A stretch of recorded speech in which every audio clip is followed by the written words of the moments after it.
Climb into your heart on twisted. Cowboys swings, makes one, deep left center field. Mullins looks up, and it's out of here. What's up, Met fans? You already know it's your boy Rasheed McDonald. Welcome to the Mets recap at noon. This is a special edition of the show because, as you can see, we're live, we're home. We're in Citi Field, and this is the first time ever doing the show here at Citi Field. So I hope you guys enjoy it. Last night, the New York Mets thrilling win. Wasn't pretty, but it was gritty. They walked off the Pittsburgh Pirates, winning by the score of 4-3. There's a lot to talk about in that game, a lot good. A few things that, we'll question, but hopefully we'll see better as the season progresses. But we're going to get into all the analysis and reactions. But first, Yatu Sai. Let's get to the highlights. David Peterson looking to continue carrying some momentum into his start against the Pirates. Picking it up, top two, Kiner Falefa. Say word. A solo shot to give the Pirates the lead, 1-0. No problem. Bottom four, Brandon Nimmo takes the 2-1 count to the gap. And that will get it started for the Mets. Jeff McNeil, the real deal, goes corner. Brandon Nimmo will come all the way home to tie up the game at 1. Skeens will finish the night, giving up 1 run and 6 Ks. Top fifth, David Peterson taking on Triolo. He's going to take that one all the way to the gap, trying to get something started for the Pirates in the 5th. With 2 outs, Brian Hayes is going to hit that one to short, off the glove of Brett Beatty. Everyone is safe.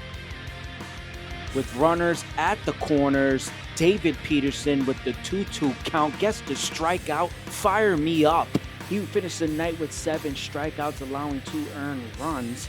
Bottom 7th, Juan Soto with runners at the corners, looking to tie the game up. He's going to hit the ground ball to first.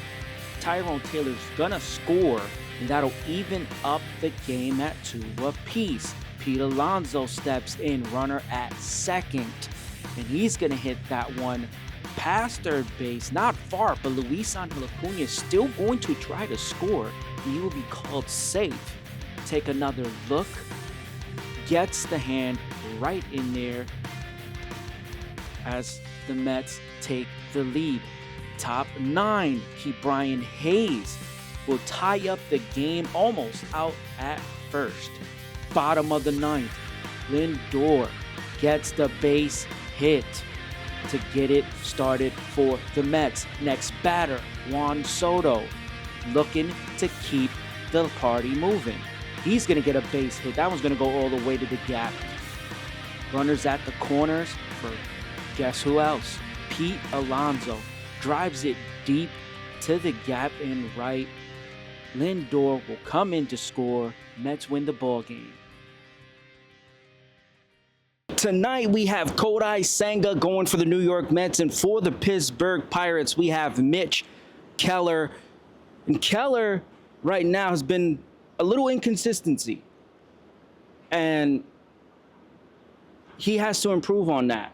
But for the Mets, that's good. It's an opportunity to keep just piling on the wins.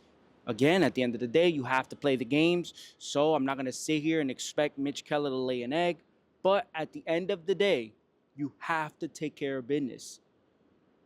For Kodai Senga, he's looking to get his 5th win of the season. And for the Mets, when you look at it, that is 5 wins. And right now, you have Griffin Canning, who has 5 wins. You have Clay Holmes, who I believe also has 5 wins. So if Kodai Senga gets this win, that's going to make 3 pitchers on the Mets staff right now with 5 wins. And when you consider the way the offseason went, not spending big on pitching, And then the fact now that there might have 3 pitchers at the same time with 5 wins, again, I'm going to continue talking about Jeremy Hefner. I'm going to continue talking about the front office making these moves and giving the Mets the biggest opportunity to win. And they're doing it with spending because they spent on Juan Soto, and they're doing it with the brain. That pitching lab is working. It's showing that it's working. It's proof that it's working. They did it with Sean Manaea last year. They're doing it with Griffin Canning again. Not everybody's going to be a success story, but you take what you could get. On the offensive side, Luis Angel Acuna, man, love what you're seeing from him. And it's one of the reasons why I was saying it before, and I'm going to say it now. He is going to get bulk playing time because of the threat that he possesses, just speed. And he's great defensively at second base. I would say better than Jeff McNeil and Brett Beatty. And that's stuff right there that you can't teach that. You can't teach those abilities that Luis Angel Acuna possesses. So big shout out to him, man, scoring on that 7th inning, hit in the 5-hole, I believe, or, was around that area. But to score on that, and it didn't even go far. Haven't seen that since Jose Reyes was running around out here in Citi Field for the New York Mets. And I'm going to be honest with you, I think he can be better. And that's huge praise right there. But he's doing it now. He's going to continue doing it. And I'm not worried about the power because that's not what I'm looking at or I'm looking for when it comes to Luis Angel Acuna. There's other people in the lineup that I could look forward to that.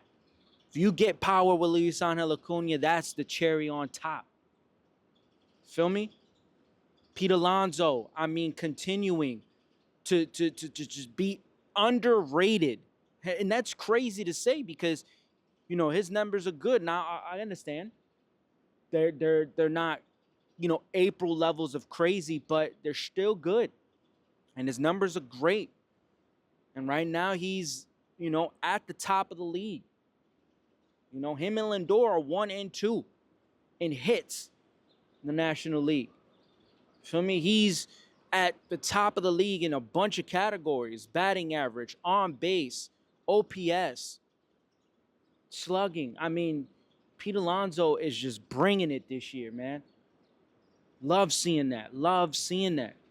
And that takes pressure off of guys like Juan Soto. And he doesn't have to, do things that he doesn't usually do or that he doesn't need to do. So you love seeing that from him. And Mark Vientos, man, listen, competition brings the best out of people. And what you're seeing right now is him just reminding people why he was here. And you're seeing some of that fight from Brett Beatty. And I love that. I love that, man. I love seeing that. And we're going to see some more of that. So we got Mets, Pirates tonight, trying to win another series.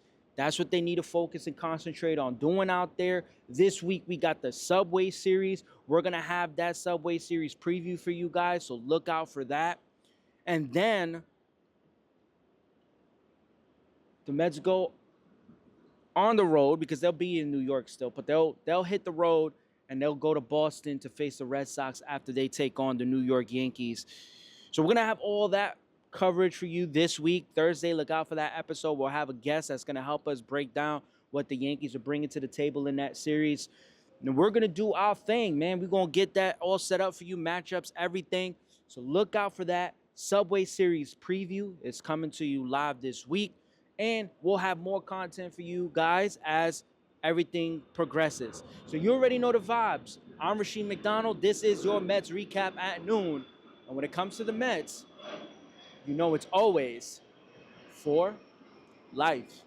Ya tú sabes.